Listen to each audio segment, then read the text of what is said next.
Vous écoutez Merci Bocuse. Ah mais alors, qu'est-ce qui me dérange dans cette émission? C'est mon émission préférée, là. Un podcast en hommage à Monsieur Paul. Il ne se comporte jamais comme une star. C'est un monsieur hors du commun. Derrière Paul Bocuse, il y a des hommes et des femmes. À la tête de cet équipage, son fils, Jérôme Bocuse. Figure discrète, peu entendue des médias, Jérôme Bocuse a souhaité nous livrer un témoignage authentique. Ses souvenirs d'enfant, son adolescence, son regard d'adulte. Le regard d'un père conscient du poids que porte le nom Bocuse. Jérôme Bocuse tombe dans la marmite dès le plus jeune âge, suivant les traces de son père. À 18 ans, il quitte l'Hexagone pour étudier aux États-Unis, parce que de Bocuse à Lyon, ce n'était pas envisageable. Découvrez ou redécouvrez Paul Bocuse sous le regard de son fils Jérôme. Des secrets et anecdotes, parce qu'après tout, Monsieur Paul n'était pas qu'un cuisinier.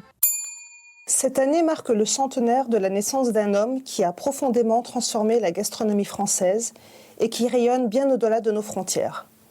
Derrière le nom Paul Bocuse, il y a une légende. Mais derrière les légendes, il y avait un homme. Un homme avec de l'humour, beaucoup, des colères parfois, des rituels, des habitudes et surtout un père. Nous avons voulu comprendre qui était Paul Bocuse dans l'intimité, loin des étoiles, des vestes blanches, des cols tricolores et des projecteurs. Pour cela, nous recevons aujourd'hui son fils, Jérôme Bocuse. Un fils qui a grandi à ses côtés, qui a hérité d'un nom immense, mais aussi de souvenirs, de valeurs et de moments très personnels. Jérôme Bocuse, merci d'avoir accepté de partager cette part plus intime avec nous. Alors Jérôme, que représente aujourd'hui pour vous le centenaire de Paul Bocuse ? Je pense qu'il aurait aimé que ça soit une fête, donc je pense que c'est bien de le décrire comme une fête. Je ne sais pas s'il aurait aimé qu'on célèbre ses 100 ans. Il disait souvent vieillir, c'était comme un naufrage. C'était De Gaulle qui disait ça. Donc, je ne sais pas si vraiment il appréciait de vieillir. Je pense que c'est quelqu'un qui était très actif, qui a toujours voulu faire plein de choses. Et voilà, en vieillissant, il était un petit peu cloué ici, dans la salle où on se trouve. Donc, c'était peut-être une vie un peu triste et monotone sur la fin. Mais je pense que oui, il aimait les fêtes, il aimait les célébrations. Donc voilà, qu'on célèbre ses 100 ans, je pense que ça leur fait très plaisir.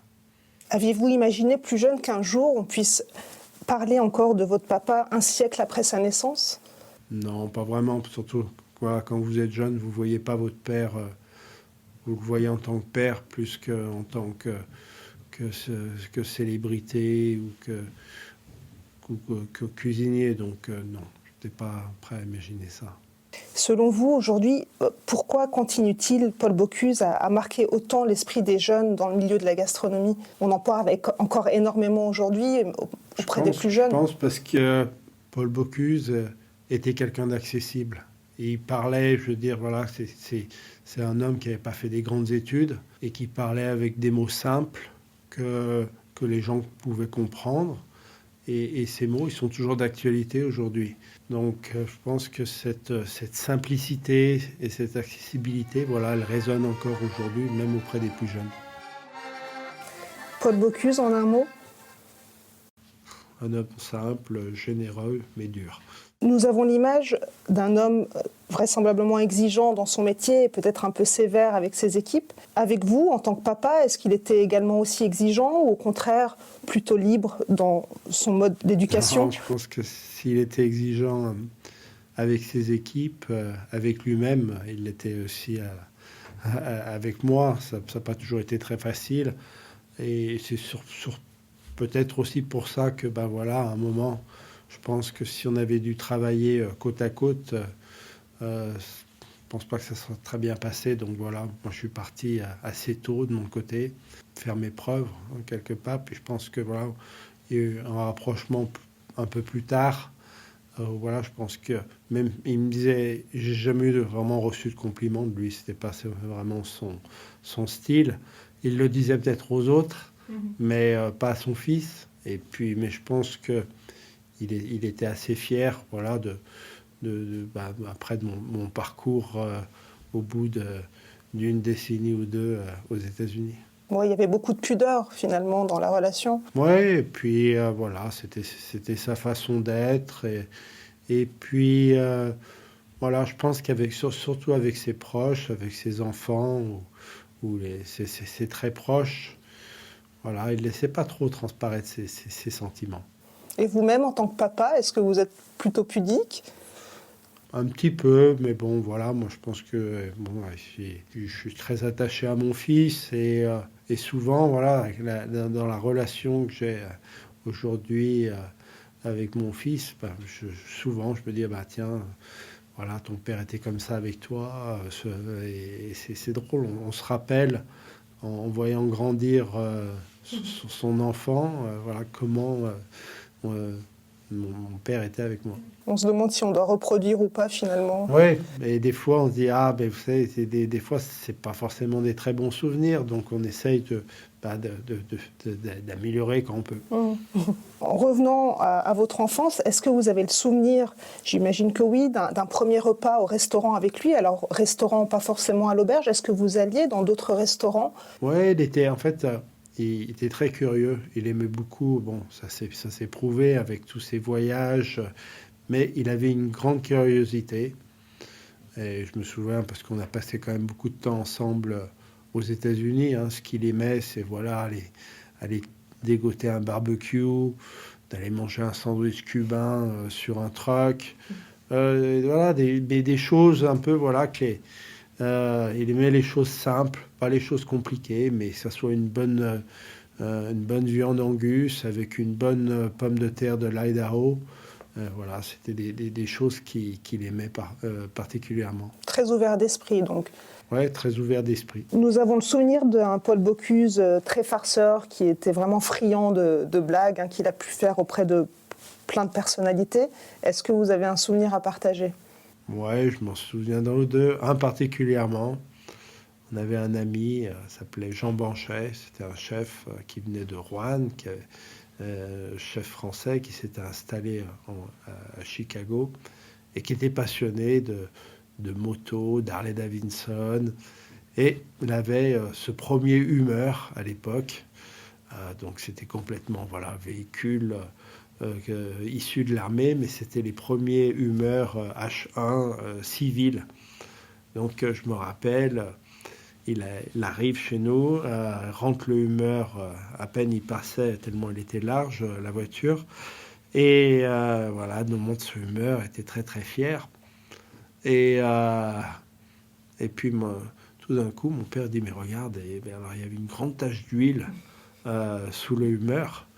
Alors là, panique, tout ça, elle ne comprend pas qu'un véhicule comme ça, qui va faire la guerre dans le Golfe, arrive et perdre de l'huile comme ça. Donc c'était très compliqué parce que voilà, on ne pouvait pas bouger cette voiture. C'était presque impossible. Alors finalement, on arrive à trouver une dépanneuse qui vient de je ne sais pas d'où pour finalement pouvoir mettre ce véhicule sur la dépanneuse. Et puis au dernier moment, mon père dit non, stop. Puis il lui fait voir la bouteille d'huile d'olive qu'il avait sortie. Voilà, donc voilà. Mais il allait quand même jusqu'au bout de la farce. Voilà, c'était quelqu'un qui adorait faire des canulars aux autres. Donc voilà, je me souviens de cette anecdote. Alors, Paul Bocuse, c'est l'un des premiers chefs, comme vous le disiez, à avoir exporté sa marque à l'étranger, voyagé beaucoup. Donc, le pavillon français à Epcot, en Floride, dont vous avez aujourd'hui la direction, en est l'exemple. Le pavillon ouvre ses portes en 1982. Vous aviez à l'époque 13-14 ans. Est-ce que vous vous souvenez de votre première visite sur place? Qu'est-ce que vous vous êtes dit? Je m'en souviens parce qu'en fait, à l'époque, je faisais du ski nautique. Donc, j'allais en Floride parce que, Orlando, c'est la capitale du ski nautique, où toutes les meilleures écoles de ski nautique sont. Donc j'allais surtout pour le ski nautique. Donc oui, forcément, j'étais là-bas. Mais voilà, au départ, c'était un peu une aventure unique. Hein. Les 3 chefs sont arrivés là-bas. C'était que des marécages. On a planté un drapeau français en disant voilà, ça va être le pavillon français. Et puis voilà, c'était tout de suite un grand succès. Et puis voilà, les choses continuent. Le parc est encore très bien fréquenté. Donc pour revenir, les trois chefs français dont vous parlez, donc Monsieur Paul, bien entendu, Roger Verger et Gaston Lenôtre, donc, qui était le trio à l'initiative de ce lancement. Donc vous parliez du ski nautique, est-ce que c'est une activité que vous partagiez avec votre papa? Est-ce que Monsieur Paul aimait les sports de glisse? Oui, il a skié jeune, mais bon, après. Mais par contre, oui, c'est des petites anecdotes où il m'a beaucoup piloté en ski nautique, en bateau. Des fois, voilà, il y a eu des moments un peu tumultueux, mais bon. Non, il aimait bien le sport, il aimait. Mais ce qu'il aimait par-dessus tout, c'est vraiment de se retrouver dans la nature. Ça, il adorait se balader en bateau, regarder les oiseaux, la faune. Il était très très proche de la nature. Et il parlait anglais, donc quand vous étiez aux États-Unis, comment il se débrouillait Non, pour... il parlait pas, mais il n'avait pas de problème pour se faire comprendre, que ce soit avec des gestes, et il avait un sens. Et je dirais que c'est quelque chose, voilà, pareil, il n'a pas été à l'école, mais on n'a jamais donné de leçon de marketing. Mais vous voyez, le marketing qu'il a pu faire lui-même, il a été très bon. Donc c'était peut-être un peu quelque chose d'inné en lui, où même s'il n'a pas fait de grandes études, il a su, voilà, avec sa personnalité et sa façon de faire, de faire de belles choses. De son temps, les services marketing que nous avons actuellement n'existaient pas. Il Non, apportait ouais. tout seul Ouais, la non, marque, voilà, avec son exactement. aura et sa personnalité. Il a fait fort, en effet. Nous sommes actuellement dans la salle à manger de Monsieur Paul, qui n'a pas bougé, qui est resté à l'identique depuis. Donc une pièce où il a reçu beaucoup de personnalités, où il passait beaucoup de temps. Vous avez dû donc voir beaucoup de personnes passer dans cette pièce.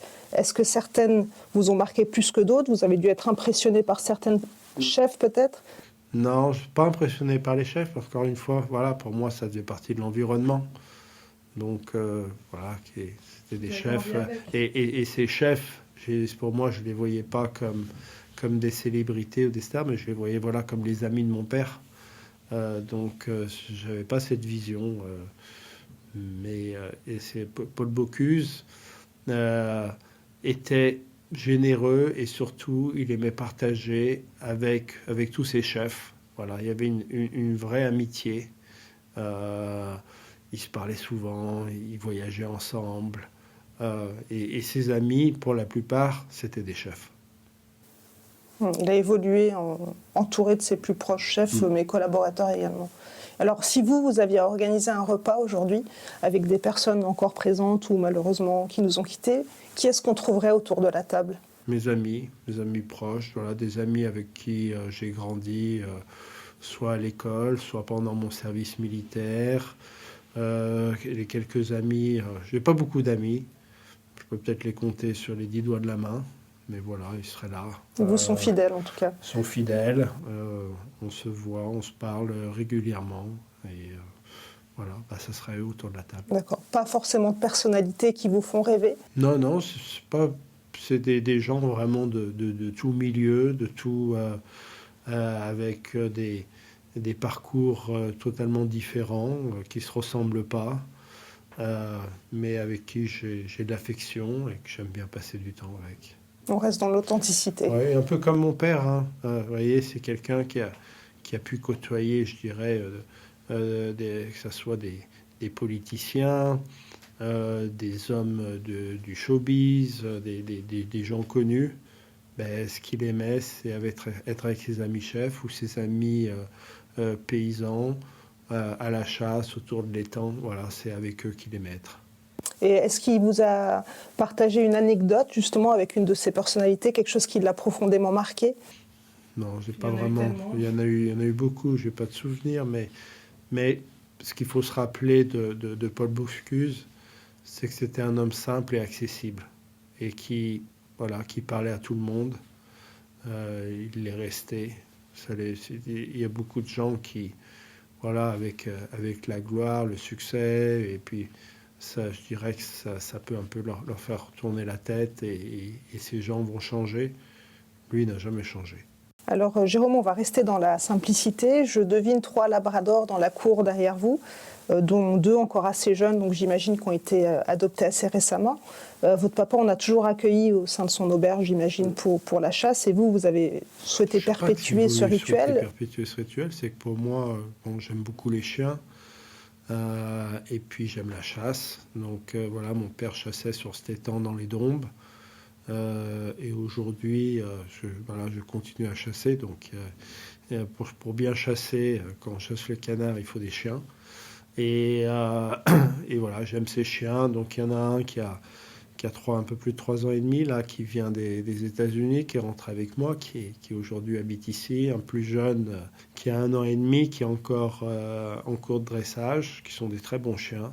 Un peu plus vieux, qui aujourd'hui a du mal à marcher, mais voilà, il est encore là. Donc voilà, les 3 chiens sont là. Ils sont heureux. Puis il y a toujours eu des chiens ici, donc ça me fait plaisir de voir. C'est un peu la marque de fabrique ici du backstage, je dirais, de l'arrière. Voilà, les chiens sont là. Ils doivent certainement bien manger. La maison vit encore. Voilà, voilà, c'est des petits marqueurs qui sont encore présents dans cette maison, mais qui comptent. Et à quel âge avez-vous accompagné votre papa la première fois à la chasse? À la chasse, je ne devais même pas avoir encore le permis. Donc je dirais, voilà, parce que les temps, quand j'étais très jeune, ils ne l'avaient pas. Ben allez, je dirais 15-16 ans. C'est les premières fois que j'allais à la chasse, je n'avais pas retiré encore. Donc c'est une vraie passion partagée. C'est une passion partagée. Aujourd'hui, je vis un peu la même chose avec mon fils. Voilà, on chasse, j'ai un ranch en Floride avec des vaches. Donc là, on chasse surtout les prédateurs, les coyotes, les sangliers qui font des très gros dégâts. Donc uniquement les prédateurs. Et voilà, c'est des bons moments, c'est de la complicité. Ça me rappelle voilà, les moments que j'ai pu passer avec mon père. Alors aujourd'hui, être héritier du nom Bocuse, c'est une fierté, c'est une responsabilité. Comment vous le ressentez? C'est les deux, c'est une fierté, une responsabilité. Mais souvent, voilà, aujourd'hui, j'ai le nom Bocuse, mais ça va au-delà. Je pense que si la famille Bocuse est là, et cette famille, aujourd'hui, elle est vraiment élargie, hein, avec un grand F. Et le nom, il est vraiment représenté aujourd'hui. Mon père est représenté par tous ces hommes et ces femmes qui, au quotidien, sont dans nos maisons, s'investissent dans nos maisons, dans tout, que ce soit en cuisine, en salle, dans les bureaux, partout. Voilà, c'est aujourd'hui, Paul Bocuse, il est vraiment représenté par cette famille. Et on est plusieurs centaines, hein, peut-être même plus d'1 millier, aujourd'hui, à représenter Paul Bocuse. Et qu'est-ce que vous souhaitez que ces milliers de collaborateurs retiennent de votre papa? Que je pense c'est Paul Bocuse a, je dirais, souvent on fait référence à Paul Bocuse avec l'homme qui a sorti les cuisiniers de leur cuisine, qui a mis ce métier sous les projecteurs, en lumière. Donc continuons dans ce sens-là, continuons d'être fiers de ce métier, de satisfaire. Il aimait beaucoup ses clients. Voyez, et encore une fois, on n'avait pas eu de cours de marketing pour voilà comment. Et ça, c'était très important. C'était un des premiers. Les chefs, avant, quand ils étaient dans leur restaurant, ils restaient dans leur cuisine. Jamais un chef allait à la table, ça ne se faisait pas. Celui qui allait à la table, c'était souvent le propriétaire des lieux, tout ça. Donc voilà, encore un des premiers chefs qui est sorti de sa cuisine pour aller parler aux clients, après on prenait en photo, tout ça, c'était mais dans un premier temps, c'était surtout d'avoir cet échange avec la clientèle. Et c'est ça que je veux qu'on se souvienne, c'est vraiment cet échange avec notre client, avec notre clientèle, et ça c'est très important. Les métiers de bouche du temps de M. Paul étaient peut-être des sous-métiers. Il a réussi, comme vous le disiez, à faire sortir les cuisiniers de leur cuisine, à rendre les lettres de noblesse à ces métiers-là. Aujourd'hui encore, ces métiers sont assez forts, ils sont très médiatisés au travers de beaucoup d'émissions. Comment vous voyez la suite? Quel message vous souhaitez transmettre à ces jeunes chefs? Alors, je pense qu'aujourd'hui, pour ces jeunes, parce que tout le monde n'a pas les facultés de faire des études ou de poursuivre des cycles scolaires, mais je pense qu'aujourd'hui, il y a une vraie demande, que ce soit en salle, en cuisine. Et aujourd'hui, même sans faire de grandes études, je pense que pour un jeune qui est motivé, qui a envie, parce qu'il va falloir travailler, hein, ça ne tombe pas du ciel, mais il y a il y a des possibilités devant, voilà, d'avoir un métier en main et d'en faire sûrement de très belles choses. Donc, c'est un métier qui reste accessible. Je vois aujourd'hui, à travers notre fondation, voilà, on voit bien, on a des jeunes qu'on accueille avec des ateliers. Donc, ça reste encore des jeunes qui se cherchent souvent, qui ne savent pas trop dans quelle direction aller. Et je pense qu'il y a de vraies opportunités aujourd'hui pour ces jeunes pour justement découvrir ce métier. Et peut-être que ça sera eux les prochains Paul Bocuse. Y a-t-il un plat qui vous a particulièrement inspiré, touché? Non, mais par contre, quand j'étais en vacances, moi j'habitais aux États-Unis. Et à chaque fois, je sais pas, il me demandait, il y avait des plats qu'il aimait beaucoup.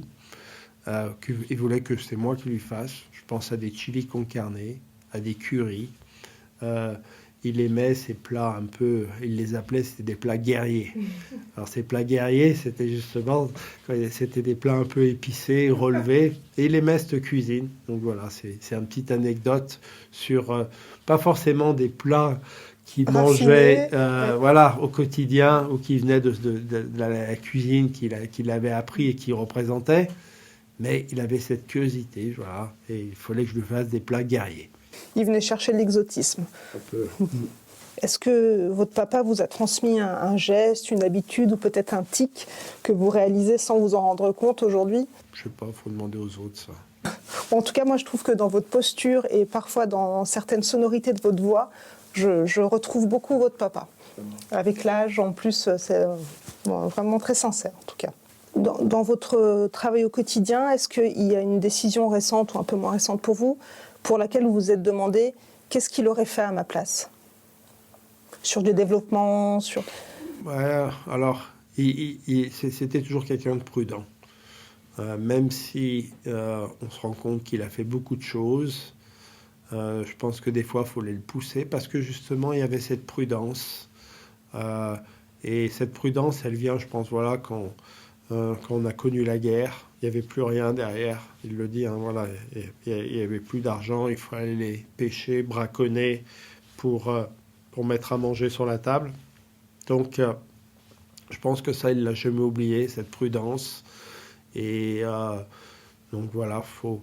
Et puis, rien n'est gagné. Oui, du jour au lendemain, on ne sait pas ce qui peut se passer. Donc, encore une fois, c'est de la prudence. Et puis, voilà, toujours aller de l'avant, toujours continuer. Et puis, il disait, hein, je pense que si on lui disait, vous savez, M. Bocuse, quel succès? Et je dis, voilà, celui qui croit au succès, c'est un peu le début de la chute. Il avait d'autres conseils qui vous accompagnaient comme ça dans votre travail quotidien?